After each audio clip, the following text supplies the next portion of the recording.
di dalam kitab Bughyatul Mustarsyidin itu disebutkan bahwa wa naqala al-allamah Muhammad Bahrak an Syekhil Aribillah Muhammad Bajarofil anna ahlal bait afdalun nas, bahwasanya ahlul bait ini sebenarnya tidak tepat untuk untuk menggunakan redaksi ahlul bait, tetapi dzurriyyah dari ahlul bait, dzurriyyah daripada ahlul bait Nabi, yaitu dzurriyyahnya Sayyidina Hasan atau Sayyidina Husain.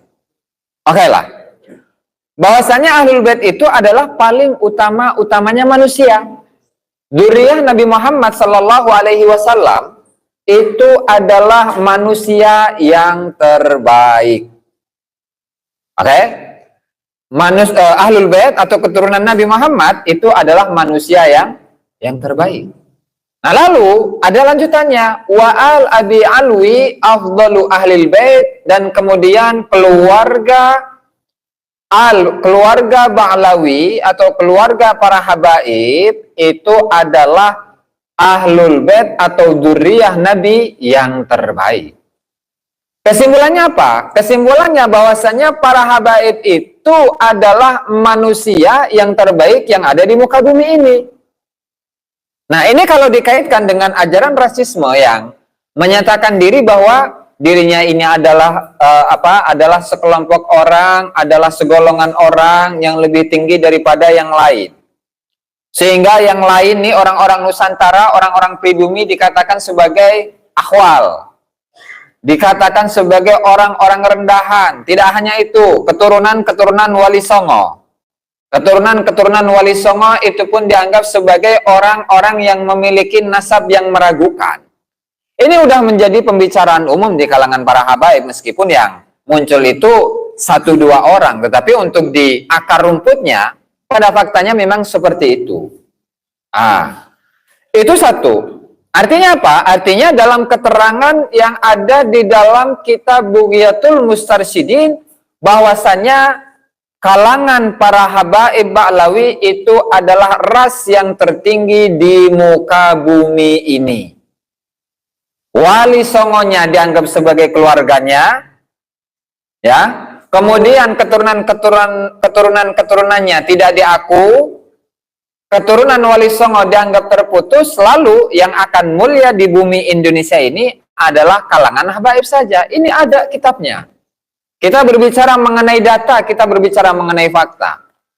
Belum lagi dari kalangan Habib, Naqabatul Ashraf, kalau tidak salah itu pun juga pernah mengeluarkan surat edaran mengenai bahwasannya dzurriyyah Wali Songo itu tidak memiliki data. Nah, ini ajaran rasis apalagi kalau bukan ajaran rasis? Ini ajaran apa kalau bukan ajaran rasis? Nah, belum lagi. Dalam kitab yang lain, kitab An-Nahrul Maulud di halaman sebelumnya, An-Nahrul Maulud di Majmu' Kalam Habib Idrus bin Umar Al-Habsyi, di mana di sini ada kisah. Kalau dibaca satu persatu itu rada panjang. Saya ambil intisarinya saja, bahwa apa? Wa ammal ajam fa innama hum kal bahaim. Di mana orang ajam itu siapa? Orang yang non Arab, orang-orang Jawa, orang Sumatera, orang Kalimantan, orang Sulawesi, orang Cina, semuanya itu seperti binatang. Semuanya itu seperti binatang, di mana mereka itu akan mengikuti atba kullu naik, di mana mereka itu mengikuti siapapun yang bersuara di antara mereka, atau siapapun yang mereka itu, atau mengikuti siapapun yang dapat mengaum. Nah, lalu ajaran apakah yang seperti ini bukan dianggap sebagai ajaran rasis? Nah, lalu untuk mengunggulkan ras Arab, bagaimana? Ya, karena orang Arab itu memiliki satu sifat. Ya, orang Arab itu memiliki satu sifat di mana mereka itu tidak mau tunduk kepada siapapun. Ya kan?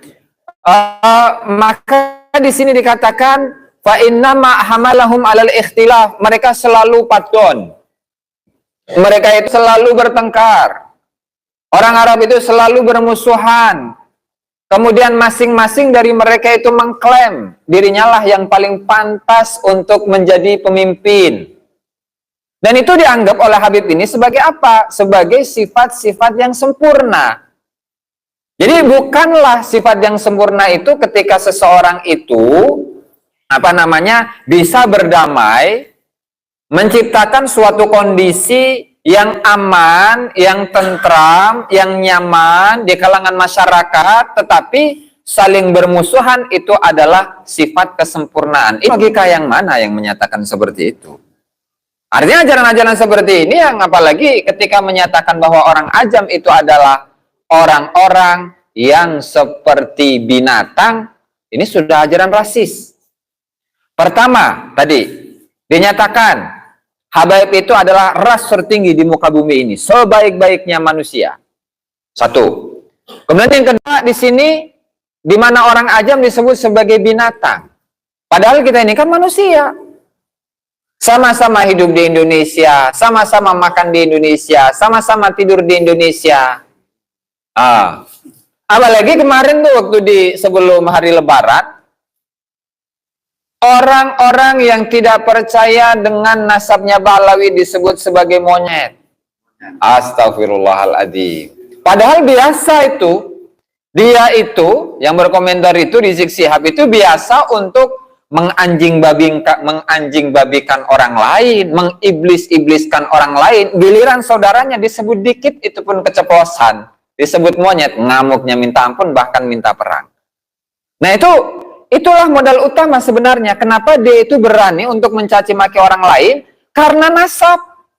Merasa dirinya adalah ras yang tertinggi, sehingga bisa untuk merendahkan siapapun yang tidak sesuai dengan pemikiran dirinya.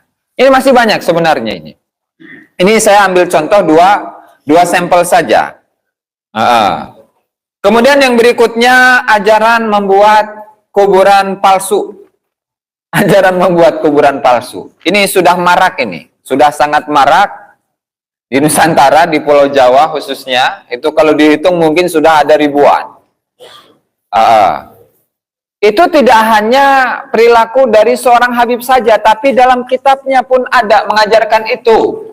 Dalam kitabnya itu pun juga mengajarkan untuk membuat kuburan palsu, di mana ketika seseorang itu tidak bisa untuk menziarahi kuburan seorang wali. Bahkan tidak hanya kuburan wali, kuburan seorang nabi sekalipun boleh dibikin angsal didamel.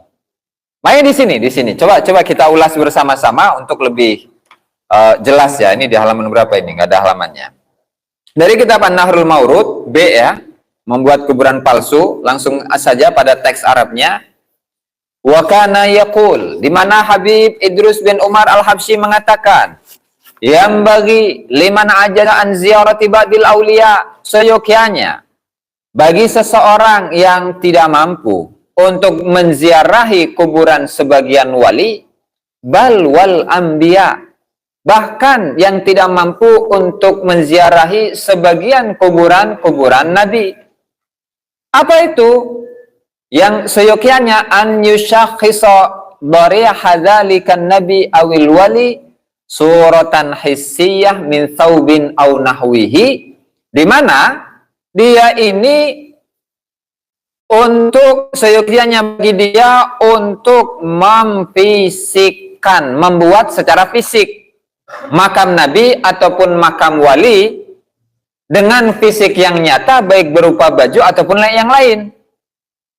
Kemudian bagaimana? Summa yastahdiru rohaniyatahu, kemudian dia menghadirkan rohnya para nabi atau rohnya para wali, wa yazuruhu, dan menziarahinya, wa ya'malu ma ya'mal law hadara inda dharihihi, dan dia mengerjakan apa yang harus dikerjakan ketika dia berada di pinggir kuburannya. Artinya begini, misalkan kita itu ingin ziarah kemana? Ke kuburan, ke makamnya Nabi Muhammad Sallallahu Alaihi Wasallam di Madinah.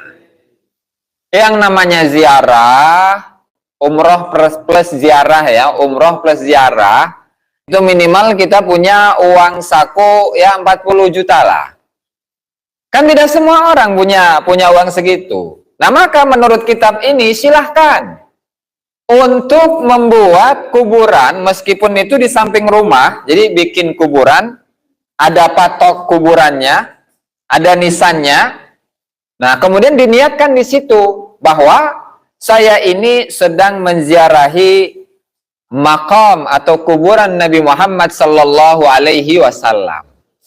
Ini kira-kira ini menurut para hadirin, para kesubuhan, para kiai di sini, kira-kira ini akan rusak atau tidak tuh tatanan syariat Islam? Rusak. Rusak. Makanya nggak aneh.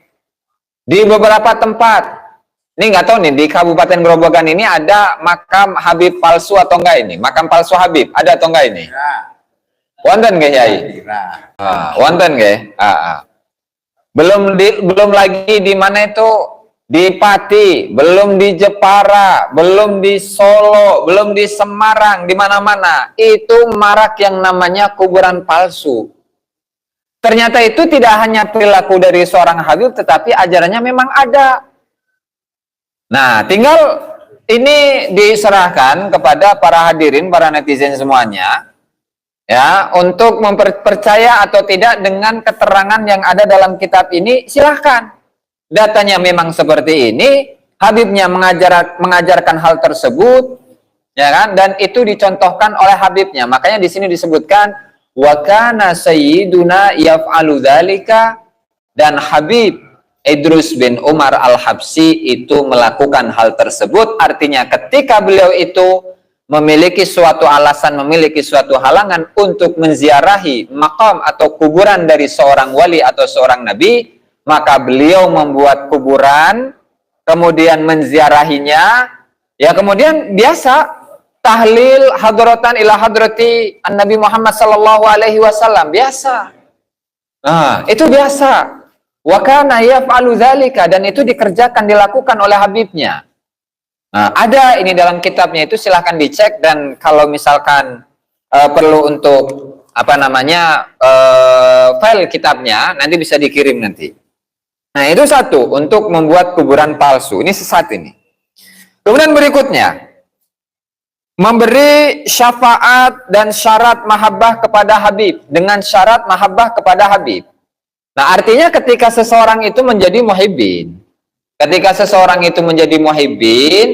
maka dia akan mendapatkan syafaat dari seorang Habib. Mendapatkan syafaat nanti ketika di akhirat, mendapatkan pertolongan dari seorang Habib, tapi syaratnya adalah cinta kepada Habib. Kalaulah dia itu tidak cinta kepada Habib, nggak bakalan diberi syafaat olehnya.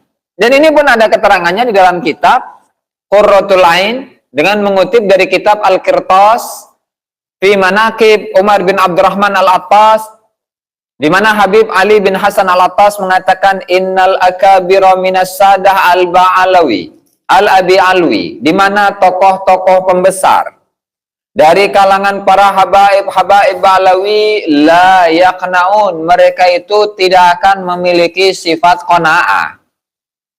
Tidak memiliki sifat qanaah hatta takuna li ahadihim khamsu hisal, di mana kecuali mereka itu sudah memenuhi 5 poin atau 5 hal. 1, al-ula takunu layalihi kulluha kalailatil qadri allati khairun min alfi syahr, di mana malam-malamnya itu malam biasa, itu harus bisa seperti posisinya malam Lailatul Qadar. Ini aneh ini kan. Jadi malam yang biasa ini, malam biasa ini seperti sekarang malam di bulan